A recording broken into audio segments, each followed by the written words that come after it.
오늘 하나님께서 우리에게 주시는 말씀은 마태복음 18장 1절에서 14절까지의 말씀입니다. 함께 읽겠습니다. 그때 제자들이 예수께 나와 이르되 천국에서는 누가 크니이까? 예수께서 한 어린 아이를 불러 그들 가운데 세우시고 이르시되 진실로 너희에게 이르노니 너희가 돌이켜 어린 아이들과 같이 되지 아니하면 결단코 천국에 들어가지 못하리라. 그러므로 누구든지 이 어린 아이와 같이 자기를 낮추는 사람이 천국에서 큰 자니라. 또 누구든지 내 이름으로 이런 어린아이 하나를 영접하면 곧 나를 영접함이니 누구든지 나를 믿는 이 작은 자 중 하나를 실족하게 하면 차라리 연자 맷돌이 그 목에 달려서 깊은 바다에 빠뜨려지는 것이 나으니라. 실족하게 하는 일들이 있음으로 말미암아 세상에 화가 있도다.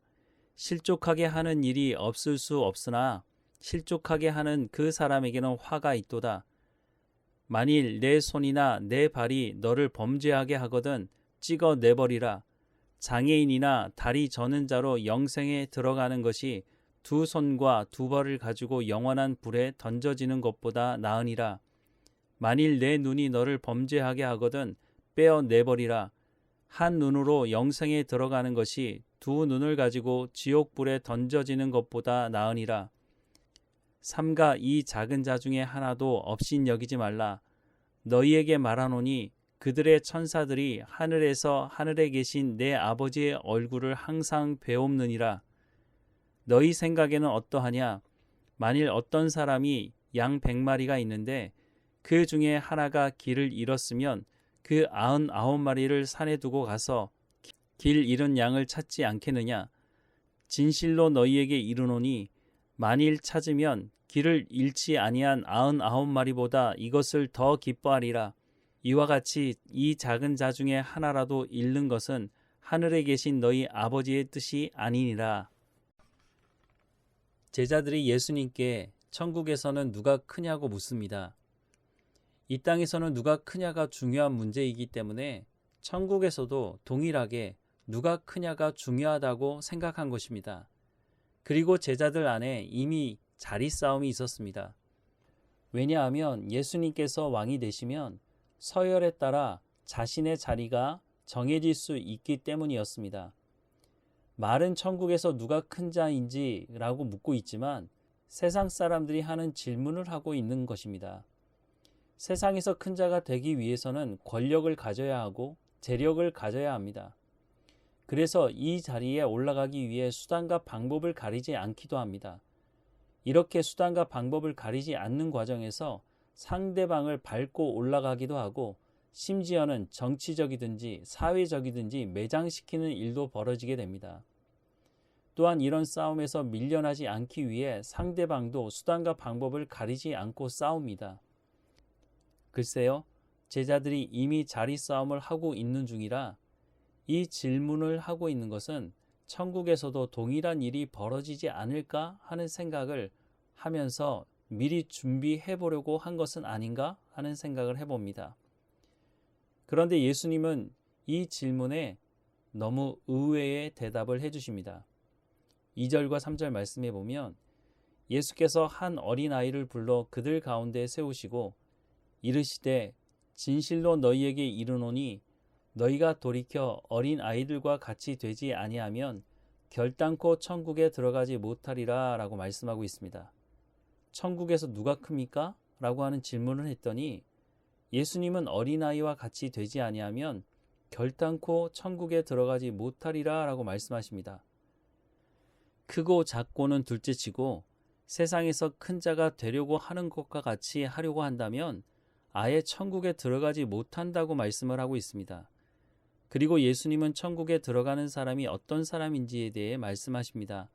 4절과 5절 말씀에 그러므로 누구든지 이 어린아이와 같이 자기를 낮추는 사람이 천국에서 큰 자니라.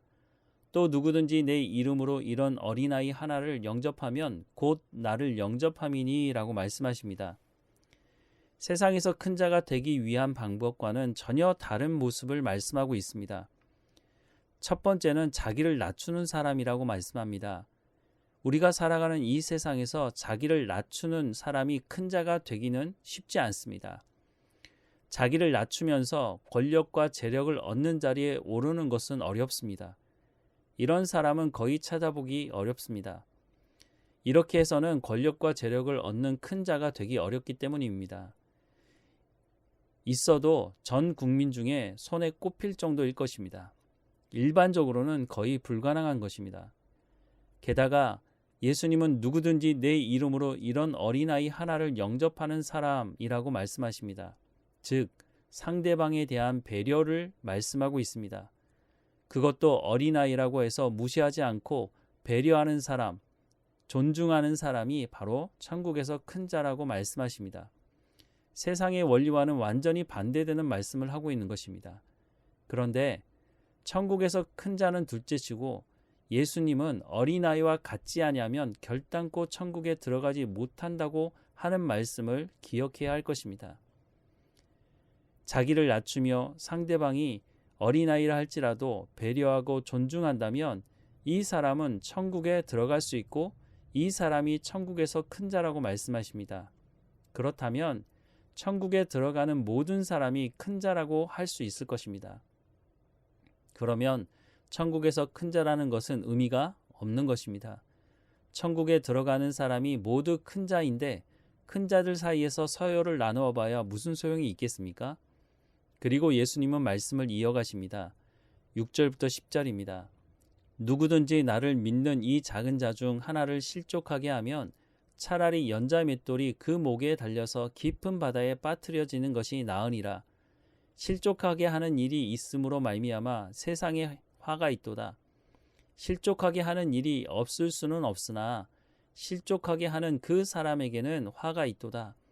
만일 내 손이나 내 발이 너를 범죄하게 하거든 찍어내버리라. 장애인이나 다리 저는 자로 영생에 들어가는 것이 두 손과 두 발을 가지고 영원한 불에 던져지는 것보다 나으니라.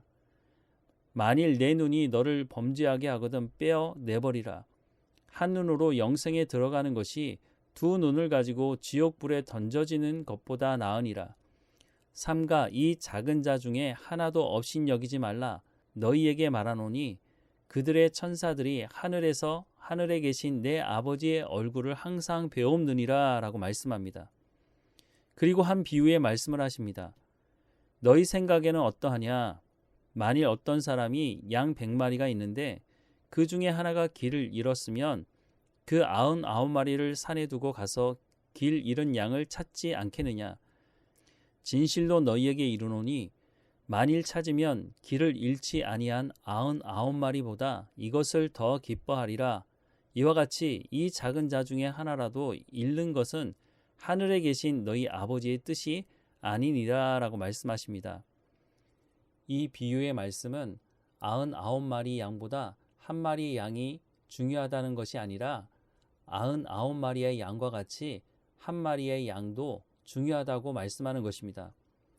이 말씀은 15절 이하의 말씀을 드릴 때 더 자세히 말씀드리겠습니다.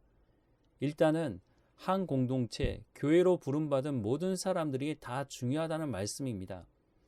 즉, 연합을 이루는 것이 중요하다는 것입니다. 손이나 발이 범죄하게 하면 연합을 깨는 일을 하면 그것이 손이든 발이든 눈이든 제거하고 연합을 이루는 것이 낫다고 말씀하실 정도입니다. 또한 연자 맷돌을 메고 깊은 바다에 빠뜨려지는 것이 낫다고 말씀합니다. 반대로 말하자면 앞서 말씀드린 자기를 낮추고 상대방을 존중함으로 연합을 이루는 사람이 천국에 들어갈 수 있고 큰 자라고 말씀하고 있는 것입니다.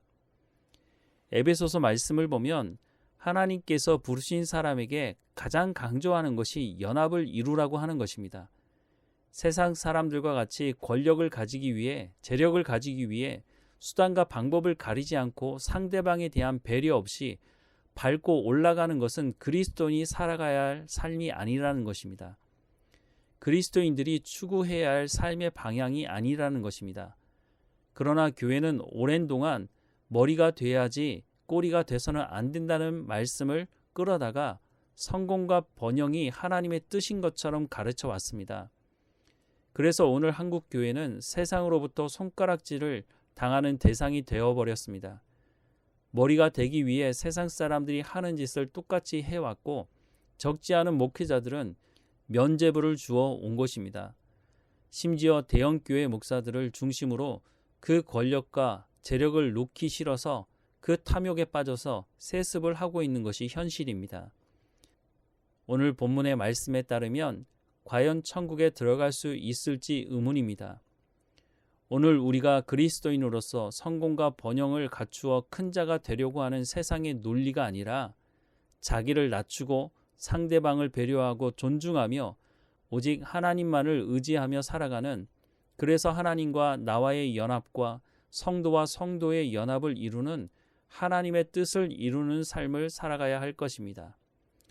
빨리 가지 않아도 괜찮습니다. 바른 방향을 잡고 가는 것이 중요한 것입니다. 기도하겠습니다. 사랑하는 하나님, 우리가 살아가는 삶의 방향이 바르게 잡혀 있는지 말씀을 통해서 제대로 알게 하시고 세상 속에 살아가지만 세상이 요구하는 대로 살아가지 않도록 오히려 세상을 거슬러서 자기를 낮추며 상대방을 존중하는 하나님의 말씀에 순종함으로 이 땅에서부터 하나님의 나라를 이루어가는 천국의 삶을 살아가는 천국 백성으로서의 삶을 살아갈 수 있도록 은혜를 허락해 주옵소서. 하나님의 말씀을 제대로 깨달아 알 수 있도록 오늘도 성령의 충만함으로 우리를 인도해 주셔서 하나님 말씀 앞에 온전히 깨어 있는 삶을 살아가게 하옵소서. 내 가운데 또한 교회 공동체 안에 일어나는 범죄함을 보고 그냥 눈 감고 지나가는 것이 아니라 하나님의 말씀으로 서로 격려하며 위로하며 또한 권고함으로 하나님의 교회를 온전히 연합된 관계로 이루어갈 수 있도록 우리의 마음을 새롭게 하시며 하나님의 뜻대로 살아가는 우리의 삶이 될 수 있도록 인도해 주옵소서. 오늘도 깨어있어 주님과 동행하게 하시고 감사하는 하루가 될 수 있도록 인도해 주옵소서. 예수님의 이름으로 기도드립니다. 아멘.